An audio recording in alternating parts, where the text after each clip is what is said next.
All right, what's going on, everyone? Kenny Tomwo here, and the purpose of this particular video is to explain to you how to dispute the three most common negative items on your credit. Now, if you don't already have a pen and paper, please grab one so you can take some notes because I'm going to cover this stuff in great detail and also give you some action steps. So, a lot of people may be wondering, well, how is this possible? What is this and what are the action steps? Well, it's possible because of the Fair Credit Reporting Act. And the Fair Credit Reporting Act is a law that was enacted to protect you and me, the consumer, against negative and false and erroneous items. And specifically, this legislation was basically for anything that's inaccurate, anything that's unfair, anything that's taking privacy away from us and the reporting agencies are using it against us. This act is basically in place to help us. So now we understand that how this is possible. Now I want to help you guys identify, what are the three most common items. Well, the first one is negative items and inaccurate information. A negative item could be something like a charge off, a collection account. Inaccurate information can be things like identity theft or just information that's not up to date. Second thing is verified items, and I'm going to explain what that means. But a verified item is something that has, if you start the disputing process, it's something that has been verified from a creditor saying, hey, look, this in fact is your debt. And then the third thing is late or missed payments. So you may have a current creditor and miss some payments or have some late payments and that's affecting your score. So when we look at these three items, they're broken up into two categories. Category number one, I would say your closed accounts, specifically though, charged off, negative items, and inaccurate information. So we have old accounts that have been closed, and those accounts were closed in good standing.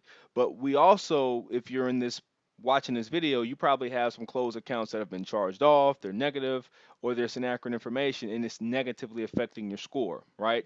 And then the second type of account, or the second type of category we're looking at, is open accounts. So these are things with your current creditors, loans, credit cards, lines of credit, etc. So you don't want to try to remove that off your credit because you're currently using them. But you may have some bad information or some things reporting negatively against you with that particular one. So with category number one items, you want to dispute all the negative items on your credit report off gate. So the first thing you want to do is get a copy of all three credit reports. You can do so for free at annualcreditreport.com. Second thing you want to do is you want to dispute all negative items with a physical letter, including the specific legal verbiage from Section 609 of the Fair Credit Reporting Act. And really, that's basically to protect you. The third thing you want to do is you need to mail these letters with a delivery receipt. So this will force someone at the credit reporting agencies to acknowledge that they actually received it. So when you're disputing all these items, I don't recommend just disputing online. Matter of fact, I recommend disputing with this letter process because it's going to include the legal verbiage that needs to be in there.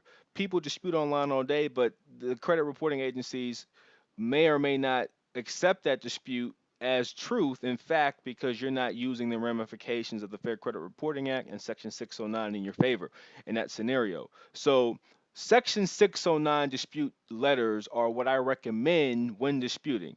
And the reason why is because Section 609 of the Fair Credit Reporting Act basically states that this is a consumer disclosure section which is to provide the protection of consumers against false and erroneous reporting.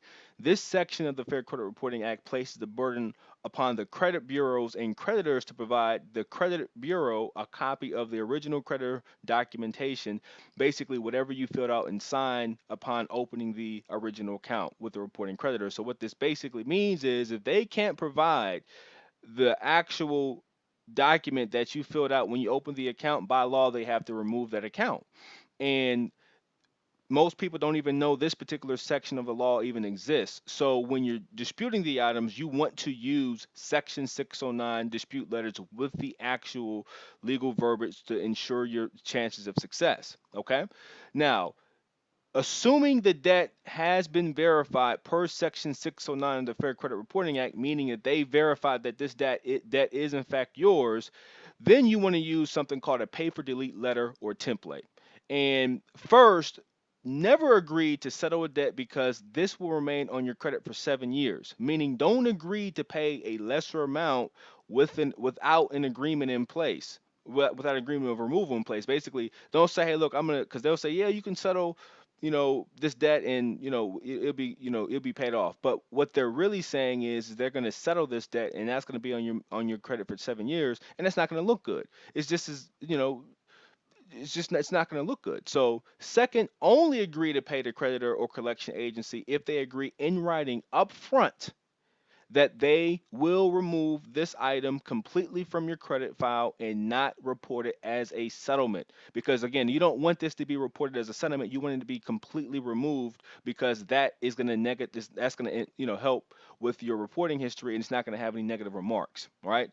Third, use a proven pay for delete letter template that includes the specific legal verbiage to ensure they respond and agree with the terms. So this is kind of like a negotiation, but once you have the negotiation in place with the terms, you want them to agree in writing so you can in fact get it removed.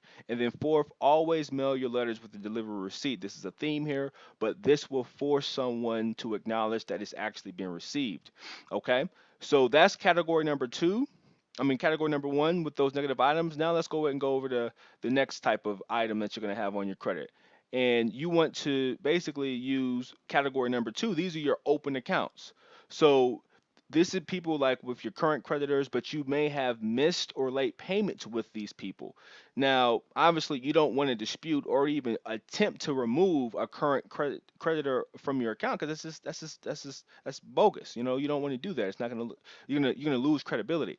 So first, you want to review your payment history.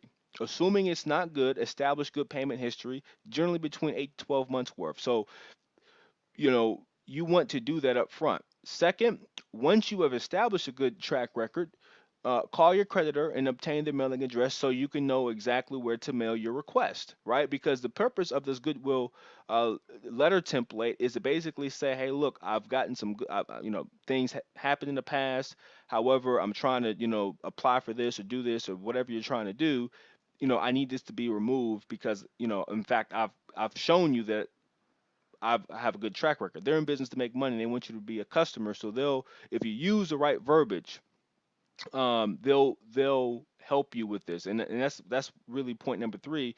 Use a Goodwill letter template that's going to include the specific credit jargon and have been proven to work in the past, or has been proven to work in the past, is what I meant to say. So essentially, in that particular place, you want to put yourself in the best position to win.